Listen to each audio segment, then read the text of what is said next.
पहला प्रश्न, भारत के विभाजन से संबंधित माउंटबेटन योजना की घोषणा कब की गई थी? आपके ऑप्शन हैं ए 1 जून 1947, बी 2 जून 1947, सी 3 जून 1947, डी 4 जून 1947। आपका आंसर सही है सी 3 जून 1947। अगला प्रश्न, साइमन कमीशन में कुल कितने सदस्य थे? आपके ऑप्शन हैं ए 4, बी 5, सी 6, डी 7। आपका आंसर सही है डी 7। अगला प्रश्न, कौन सा गुप्त सम्राट विक्रमादित्य के नाम से विख्यात था? आपके ऑप्शन हैं ए चंद्रगुप्त प्रथम, बी चंद्रगुप्त द्वितीय, सी चंद्रगुप्त तृतीय, डी चालुक्य प्रथम। आपका आंसर सही है बी चंद्रगुप्त द्वितीय। अगला प्रश्न, असहयोग आंदोलन शुरू करने का निर्णय भारतीय राष्ट्रीय कांग्रेस के अधिवेशन में फैसला लिया था? आपके ऑप्शन हैं ए 1920 में, बी 1919 में, सी 1918 में, डी 1930 में। आपका आंसर सही है ए 1920 में। अगला प्रश्न, किस वर्ष बंगाल में नील विद्रोह हुआ था? आपके ऑप्शन हैं ए 1860, बी 1861, सी 1859, डी 1858। आपका आंसर सही है सी 1859। अगला प्रश्न, भारतीय राष्ट्रीय कांग्रेस ने किस गोलमेज सम्मेलन में भाग लिया था? आपके ऑप्शन हैं ए प्रथम गोलमेज सम्मेलन, बी द्वितीय गोलमेज सम्मेलन, सी तृतीय गोलमेज सम्मेलन आवाज, डी उपरोक्त में से कोई नहीं।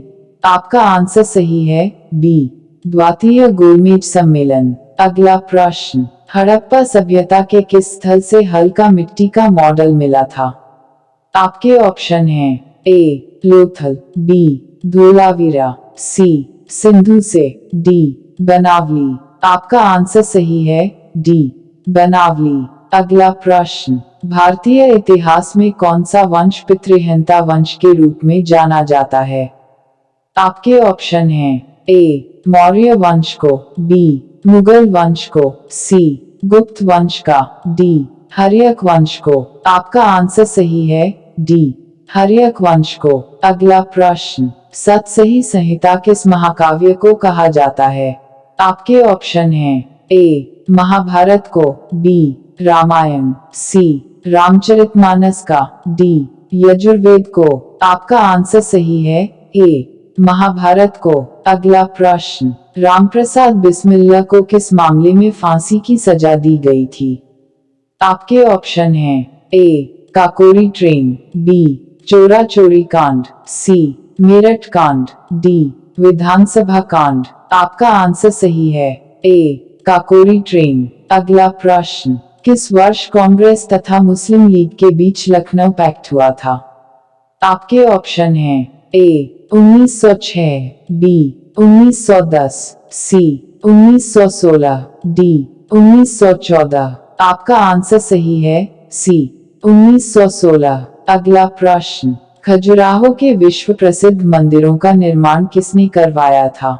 आपके ऑप्शन हैं ए गुप्त राजवंश के द्वारा, बी चोल राजवंश के द्वारा, सी चंदेल राजवंश के द्वारा, डी उपर्युक्त में से कोई नहीं।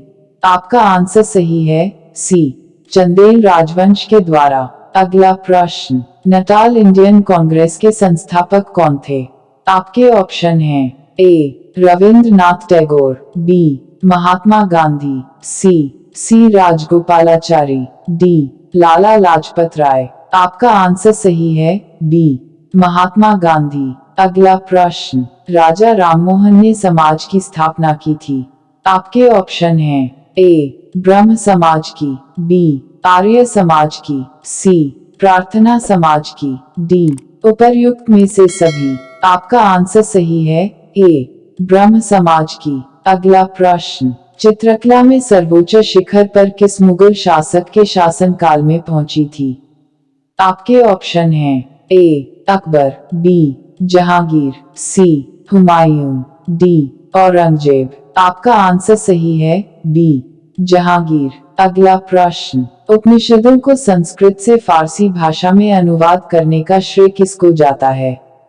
आपके ऑप्शन हैं ए शेरशाह सूरी को, बी खुसरो को, सी दारा शिकोह को, डी अक्टूबर को। आपका आंसर सही है सी दारा शिकोह को। अगला प्रश्न, गुरु गोविंद सिंह जी का जन्म किस स्थान पर हुआ था? आपके ऑप्शन हैं ए सिकंदराबाद, बी अमृतसर, सी गुरदासपुर, डी पटना। आपका आंसर सही है डी पटना। अगला प्रश्न, अकबर तथा हेमू के बीच में कौन सा युद्ध लड़ा गया था? आपके ऑप्शन हैं ए पानीपत का प्रथम युद्ध, बी पानीपत का तृतीय युद्ध, सी पानीपत का द्वितीय युद्ध, डी हल्दी घाटी का युद्ध। आपका आंसर सही है सी पानीपत का द्वितीय युद्ध। अगला प्रश्न, स्वामी दयानंद सरस्वती ने आर्य समाज की स्थापना किस वर्ष की? आपके ऑप्शन हैं ए 1875 में, बी 1876 में, सी 1877 में, डी 1878 में। आपका आंसर सही है ए 1875 में। अगला प्रश्न, 1857 के स्वतंत्रता संग्राम में कौन सा शहर सम्मिलित नहीं हुआ था? आपके ऑप्शन हैं ए कानपुर, बी लखनऊ, सी दिल्ली, डी जयपुर। आपका आंसर सही है डी जयपुर। मिलते हैं अगले इम्पोर्टेंट प्रश्नों के साथ, तब तक पढ़ते रहिए, लगे रहिए और करते रहिए तैयारी कल की। जय हिंद।